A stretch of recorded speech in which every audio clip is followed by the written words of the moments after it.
is Eric Sue, and main company is an ad agency called Single Grain, and I do two podcasts. One's called Leveling Up, and the other one's called Marketing School, and I did a couple marketing school sessions this morning with my co-host. He has now since left. He's flying back home. These are examples of what we do with the podcast, and I'll be talking about how we leverage the podcast as well and how we actually combine AI from an SEO standpoint and also from a repurposing standpoint. There's also a free thing that you can use there that I think will help you with repurposing. Maybe for starters, I do want to talk about how this one quote from Sam Altman, and he said that 95% of marketing work or creative work is AI is going to handle most of it. I don't know if I agree with 95%, but I think a good chunk of it's going to be handled by AI. But he does say another thing.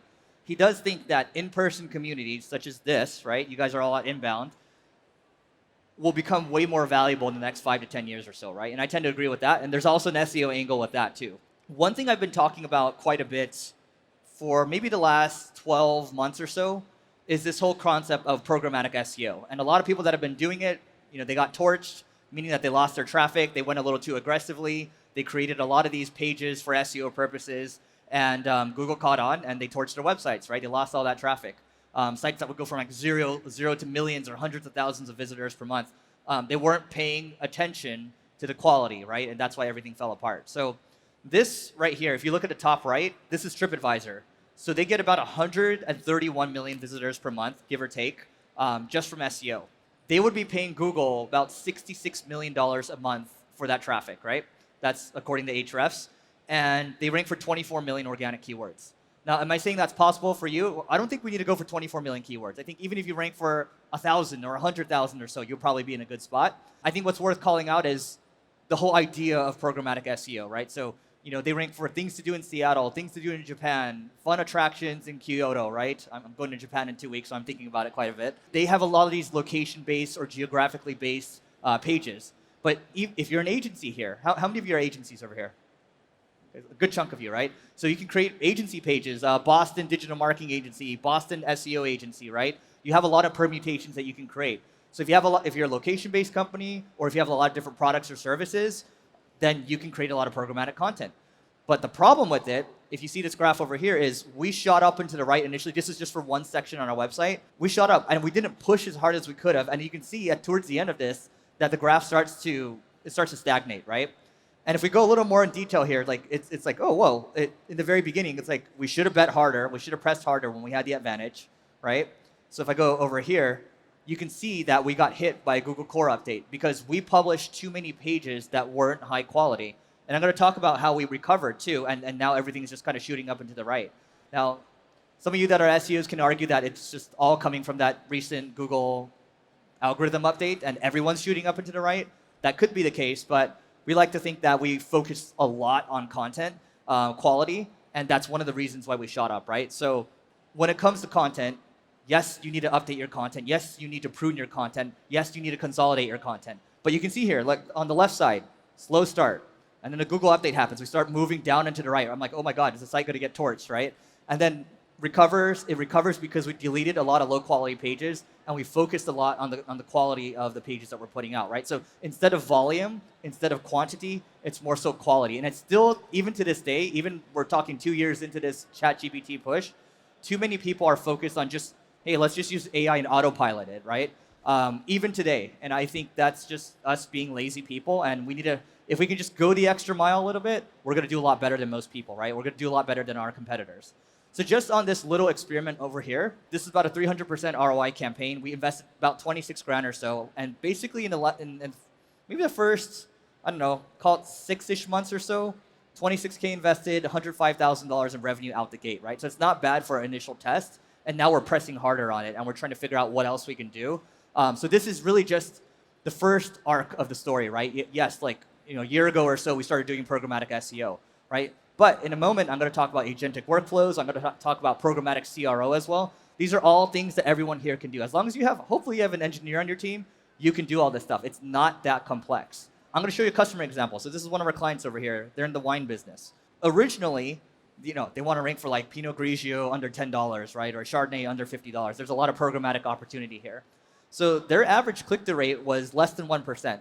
That's one initial stat, right? So our goal here was to scale content production while increasing conversions. And so what we did was we didn't go hardcore here. We just created 200 new pages for them programmatically. Keep in mind, this is a very small test, so I'm not going to give you numbers in the millions. I'm trying to make this that anybody can do this, right? So 200 new pages that we created. All we did, topics-wise, look, best wine type under price point. That's all we did for them. And those of you that like numbers, here are some numbers over here. So previously, they were averaging about 3,400 clicks or so. And when we added these programmatic pages for that specific section, now they're getting 6,300 clicks per month and then 184,000 impressions. Before they were getting 100,000 impressions, right? Pretty significant. We're just talking basically double-ish, right? The click-through rate, instead of 0.8%, shot up to 3.4%. It's simple because these are high-intent keywords. It makes a lot of sense for the click-through rate to go a lot higher. We added about 1,123 new keywords. Keep in mind, again, small test. About 111 of them are in the top 3 positions, right? These are pretty good stats for just adding 200 pages. It's actually kind of insane, right? So again, I think, at least for me, I was trapped in the beginning saying, oh, if TripAdvisor is doing millions of pages, I need to do millions of pages too. It's not the reality.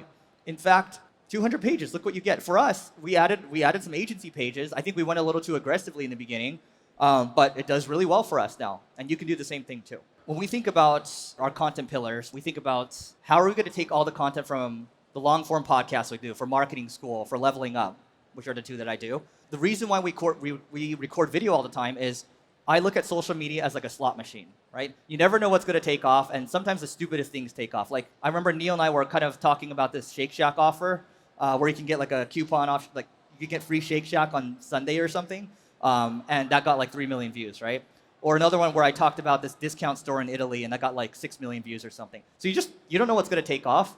And some of you might be saying, okay, Eric's creating this top-of-funnel content. Does it drive ROI? From that one Italy discount store video that I made, I got 5 texts, and one of the texts was from a CMO of a multi-billion-dollar company, right? And these were like all marketing execs and founders that were texting me. So you never know what's going to hit. Sometimes that's why you do top-of-the-funnel content. We do this. I mean, there's views over like 900K views, 2 million views, 142K views. And I don't say this to brag. I mean, we're getting a decent amount of views per month as a B2B company. So this is about 11 million per month.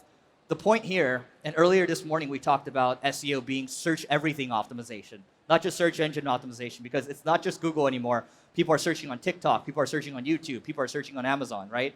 So it's evolving quite a bit. If you're an SEO, you must adapt. I think the problem, coming from an SEO background is we always think everything's about SEO. No, you got to branch out.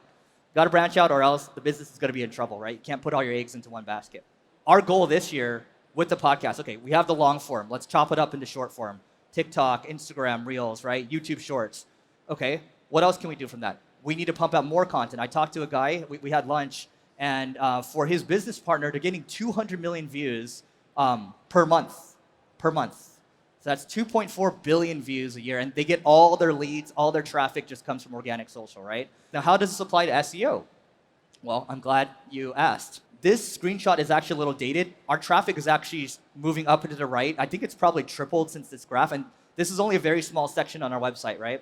And all we're doing from this is we're taking the transcript. We use riverside.fm. We're taking the transcript, and we're just dumping it into ChatGPT, and then we have a human in the loop that takes on the last 40%, the last mile, right? So we're not just letting AI do everything, but this is what's happening. Initially, when we started this experiment, it wasn't really doing much, but now it's really moving up and to the right. It's driving more leads. It's driving more email signups for us. It works well for us. And I would say for my business, at least, word of mouth is probably the number one marketing channel. Number 2 would be SEO. Number 3 would be webinars, right? So your mileage may vary, but that's what works for us. Initially with this setup, we're paying about $100 per post, which is pretty expensive. And it was 5 posts per week. Originally, before that, maybe a couple $100 per post because it was a fully human writer, right? Now we're paying about $25 per post, and we're doing 25 posts per week, and we're trying to make it more efficient. And what we do right now, just so our writers can't go haywire, is we're actively in our internal marketing meeting every week, we're rating the post, right?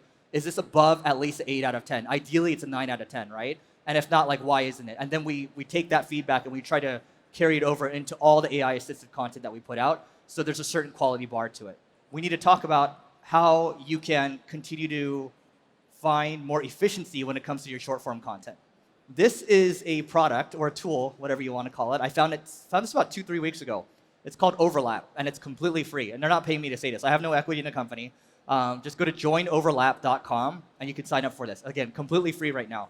And I've used tools like Opus.ai. Our team has tried a lot of different things, but this is great. You can just take any YouTube video. It can be a YouTube video you made.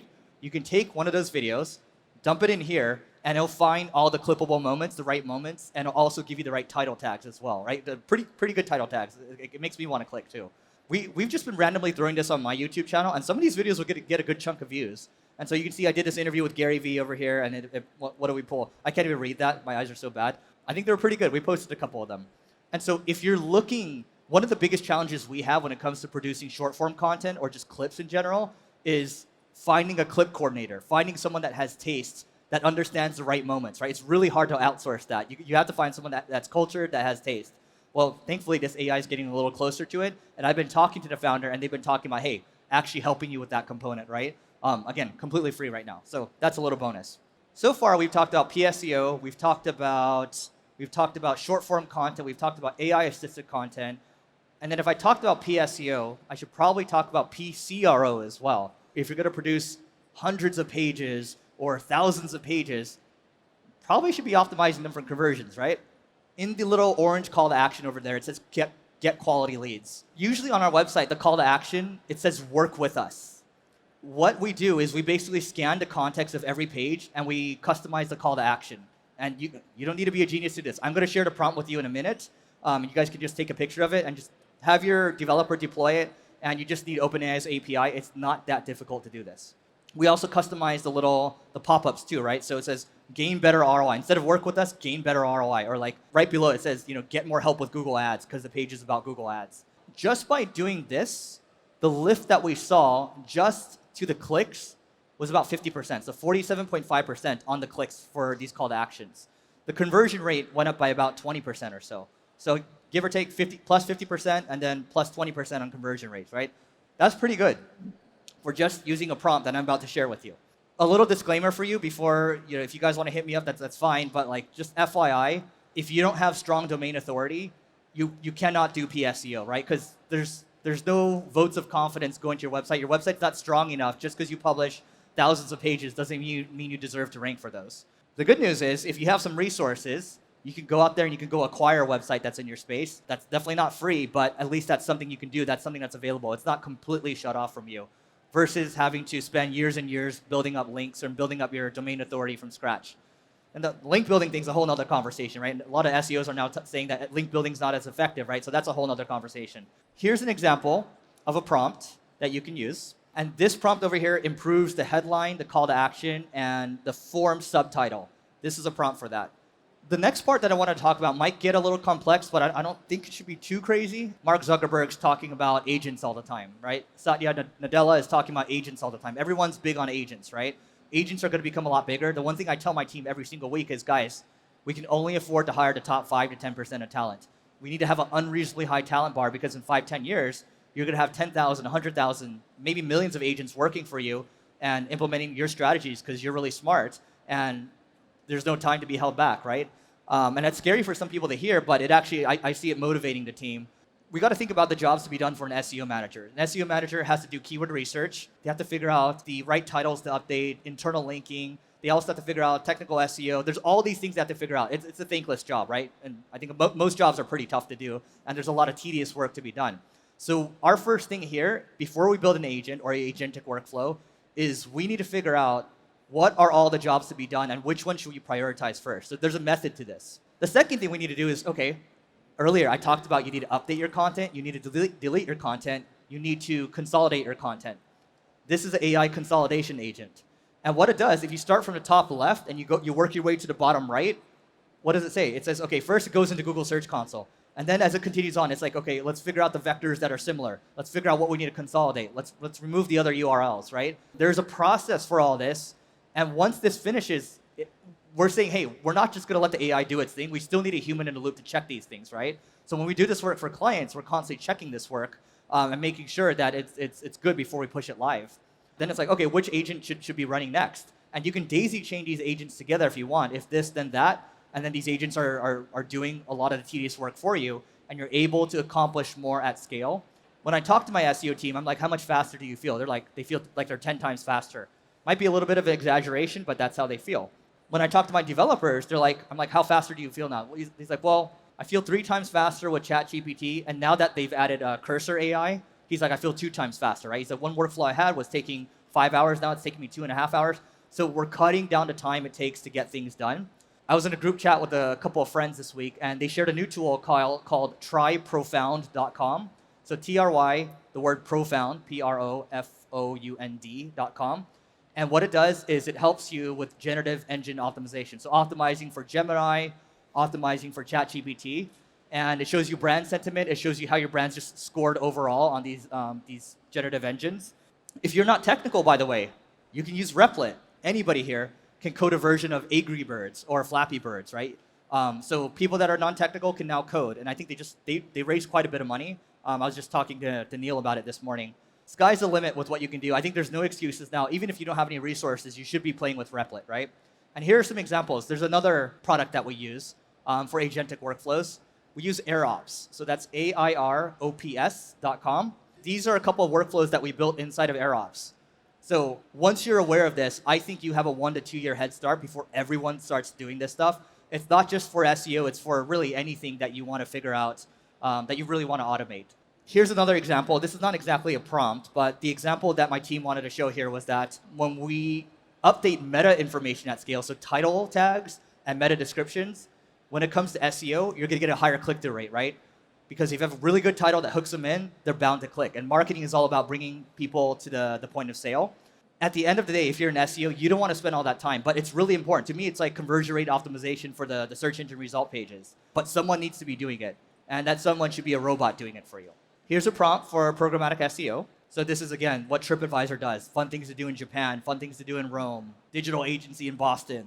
This is another example of what we're doing with PCRO. We have a page called what CRO services. So you can see it says optimize your conversions. It doesn't say work with us. Optimize your conversions. If it says e-commerce CRO services, all those logos that you see below will change to e-commerce logos that we've worked with. If it's SaaS CRO services, they will all change to SaaS logos. And so that should help a little bit with conversion rates. Whatever we can do, can we add a relevant marketing school podcast that's related to the topic on the page? That helps with internal linking, that helps with building trust because it shows that we're creating content around that. So all these things come together. And so I might have started this conversation with PSEO, and I went into social, I went into PCRO, I went into agentic workflows. But all this stuff comes together, and I think we're really just scratching the surface of it right now. I think, yes, it's cool that people talk about Midjourney. It's cool that people are talking about, Suno. Like, these are all cool things. But what's actually going to drive revenue for your business at the end of the day? It's the boring stuff. It's the boring blocking and tackling stuff that you're already doing, but you haven't quite figured out how to automate, right? This is a prompt for PCRO. This is PSEO. So going back to the SEO components, these are landing pages being created at scale. The copy is not necessarily the best copy in the world. It maximizes Shopify store sales with the right CRO efforts, but it's pretty good. I'd say it's maybe like a 7 out of 10 or so. What we're doing now is we're focusing on leveling up the quality on all these pages, right? On these landing pages now, let's change the logos, let's change the call to actions, let's change the other internal links, related content. We want to bridge everything together there. The final thing I want to talk about is this graph over here. Those of you that were in the session this morning, I want to continue on this conversation because you hear a lot of people talking about community.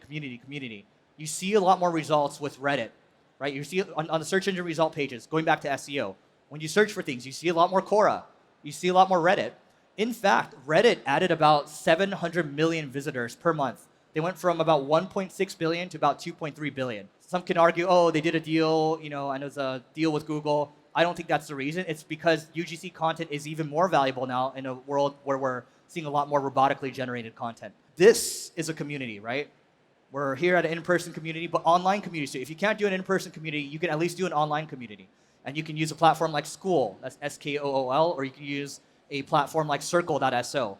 And not only are you going to drive way more organic traffic, we got Shopify in the blue, we got HubSpot, we're at a HubSpot event, they're in the black, and then Zapier, who I just saw wait a couple minutes ago, they're at the bottom, but I don't think they focus a lot on their community, but it's all moving up and to the right. And so, okay, great. You want more SEO traffic?